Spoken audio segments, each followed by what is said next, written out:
برکت کے لیے 27ویں شب کو نکاح کرنا مہر نکاح کے وقت واجب ہوگا یا رخصتی کے وقت؟ 5 ماہ بعد میری شادی ہے لیکن میں نے اپنے سسرال والوں کو پیغام بھجوا دیا ہے کہ 27 رمضان چونکہ بابرکت شب ہے اور اس میں میرا قرآن مجید بھی مکمل ہوتا ہے تو ہم نکاح ابھی کر لیں اور رخصتی 5 ماہ بعد کر لیں، تو جو حق مہر دینا ہوتا ہے وہ میں بھی دے سکتا ہوں یا رخصتی کے وقت ہی دینا ہوگا؟ شریعت میں بہتر کیا ہے؟ آپ کی مرضی ہے، پہلے دے دیں ایڈوانس میں تو نور لنا نور، ورنہ جب تک رخصتی نہیں ہوتی شوہر پہ لازم نہیں ہوتا، اگر ایڈوانس میں دے دے تو بہت اچھی بات ہے۔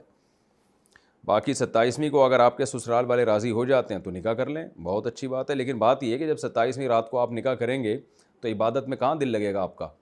یہ عبادت کی رات ہے نا، ٹھیک ہے برکت کی رات بھی ہے لیکن اصل تو عبادت کی ہے،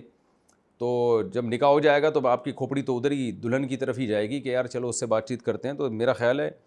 کہ 27ویں رات کو آپ عبادت کو فوکس کر لیں، صبح ہوتے ہی نکاح کر لیں آپ۔